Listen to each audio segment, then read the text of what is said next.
Hai Sobat Fitwan, siang hari ini saya Dr. Richard Suwandi dari Rumah Sakit Omni Hospital Pekayon ingin membahas mengenai hepatitis kepada kawan-kawan semua. Kenapa sih penyakit ini penting untuk diketahui oleh kawan-kawan semua? Karena memang penyakit ini sudah banyak kasusnya di Indonesia, di mana Indonesia ini merupakan negara dengan penyakit hepatitis yang cukup banyak angkanya di Indonesia.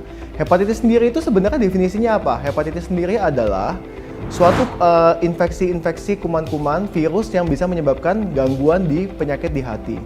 Nah, terbagi berapa banyak? Sampai saat ini jenis virus hepatitis itu sudah terbagi menjadi 6. Tapi yang paling banyak dibahas di Indonesia masih hanya 3 saja, yaitu hepatitis A, hepatitis B, dan hepatitis C. Nah, 3 ini kaula muda semua perlu mengetahui bedanya.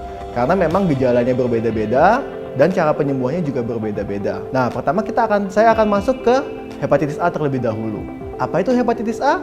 Hepatitis A sendiri adalah suatu infeksi kuman dari hepatitis ini di mana penularannya itu didapatkan melalui makanan. Jadi untuk teman-teman semua, apabila teman-teman terkena hepatitis A ini, biasa semuanya itu pasti dari penularan makanan dan minuman. Nah, berbeda dengan hepatitis B dan C, hepatitis A ini gejalanya sangat terlihat jelas.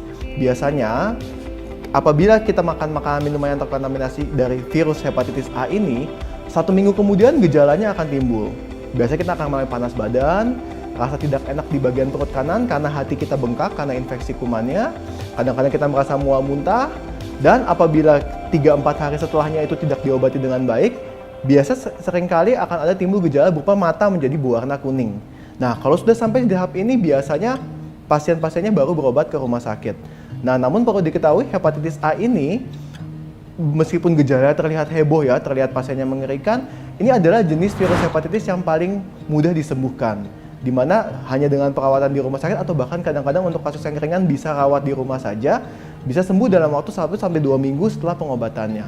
Berbeda dengan hepatitis B. Hepatitis B sendiri ini dan hepatitis C, penyembuhannya, mekanisme penyakitnya jauh lebih kompleks dibandingkan hepatitis A. Ini sangat penting diketahui karena memang hepatitis B dan C ini rawan untuk menginfeksi anak-anak usia muda. Kenapa seperti itu? Hepatitis B dan hepatitis C penularannya tidak melalui makanan, melainkan melalui darah dan cairan tubuh. Dimana mohon maaf nih, pada kasus-kasus anak-anak muda ini, ya, seperti kita ketahui sekarang, zaman sekarang makin banyak kehidupan seks bebas ya. Atau anak-anak usia remaja yang aktif secara seksual dan penggunaan obat-obatan terlarang atau narkoba, di mana di situ kadang-kadang dilakukan penyuntikan bergantian menggunakan jarum yang sama dari satu orang ke orang lainnya. Nah, kasus-kasus seperti ini sangat rawan untuk menularkan infeksi-infeksi hepatitis B, hepatitis C kepada sesama pengguna atau sesama satu orang ke orang lainnya. Nah, ini penting sekali untuk teman-teman muda tahu, karena kalau mengerti ini, teman-teman muda pasti akan pikir-pikir lagi apabila mau melakukan hal-hal seperti ini. Hepatitis B dan hepatitis C ditularkan melalui cairan tubuh dan darah. Untuk itu kenapa apabila seseorang berhubungan seksual melalui air mani laki-laki atau untuk melalui cairan tubuh wanita, nah itu bisa menular. Begitu juga dengan penggunaan jarum suntik, penularan melalui darah itu sangat mungkin terjadi apalagi menggunakan satu jarum bergantian. Gejalanya berbeda dengan hepatitis A. Hepatitis B dan hepatitis C ini tidak ada gejalanya atau tidak semua ada gejalanya. Apabila seseorang terinfeksi hepatitis B atau hepatitis C, biasanya dia tidak sadar. Pada beberapa kasus, memang ada gejala-gejala seperti tidak enak badan, rasa sedikit mual, atau rasa badannya ada rasa panas hangat-hangat dikit. Tapi biasanya anak-anak muda kalau seperti itu pikirannya hanya flu biasa dan tidak akan pernah berobat. Padahal mereka terserang infeksi hepatitis B atau hepatitis C. Nanti baru diketahui ketika baru melamar pekerjaan, mau mendaftar untuk bekerja atau untuk sekolah lebih tinggi lagi, ketika pemeriksaan kesehatan ternyata hepatitis B atau hepatitis C-nya positif.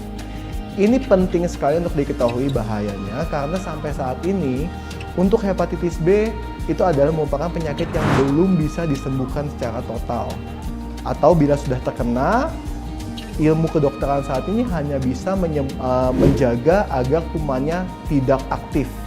Tapi untuk penyembuhan totalnya akan sangat sulit sekali. Nah, namun berbeda dengan hepatitis C mulai tahun 2017 ini pengobatannya sudah sangat maju.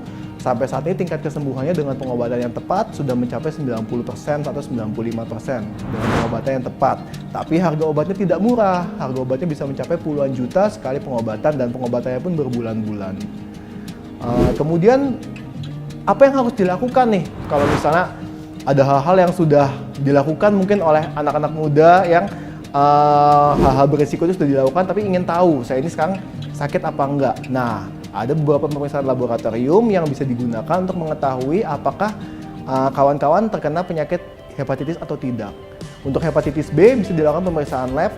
Yang paling penting adalah HBsAg atau antigen dari hepatitis B. Cukup datang ke lab-lab terdekat, periksa itu. Kalau hasilnya positif, segeralah berobat ke dokter karena itu artinya Anda positif menderita hepatitis B. Meskipun saat itu tidak ada gejalanya sama sekali. Untuk hepatitis C yang perlu diperiksakan adalah anti-HCV.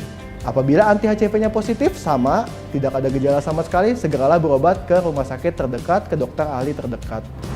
Nah, kalau tidak diobati, apa yang terjadi? Nah, hepatitis B dan hepatitis C yang tidak diobati, kerusakannya akan berjalan perlahan-lahan di liver, sehingga pada stadium akhir akan terjadi yang namanya kegagalan fungsi hati, kerusakan liver permanen, di mana ini tidak bisa disembuhkan, atau yang lebih mengerikannya lagi dapat terjadi kanker hati. Di mana kalau sudah kasusnya sampai ke kanker hati ini, sebagian besar kasusnya itu sangat sulit sekali untuk diobatinya. Jadi, karena itu, untuk poin yang perlu saya ingatkan lagi, untuk hepatitis A, penularannya lewat makanan, durasinya hanya sekitar 1 minggu sampai 2 minggu bisa disembuhkan. Beda sekali dengan hepatitis B dan C. Hepatitis B dan C, penularannya tidak melalui makanan, melalui darah dan cairan tubuh, atau bisa melalui hubungan seksual, air liur, keringat, penggunaan jarum suntik bergantian, yang tidak disterilisasi. Nah, ini yang perlu diingat oleh kaula muda. Apabila sudah melakukan hal-hal yang dicurigai dapat menularkan virus-virus hepatitis ini, boleh segera diperiksa. Apabila ada yang positif, segeralah berobat. Jangan ditunda-tunda lagi. Oke, sekian untuk sesi tanya dokter hari ini. Apabila ada hal-hal yang ingin ditanyakan atau dikomentari lebih lanjut, silakan isi di kolom komentar di bawah ini. Jangan lupa untuk like, subscribe, dan share. Saya Dr. Richard dari Omni Hospital Pekayon. We care with passion.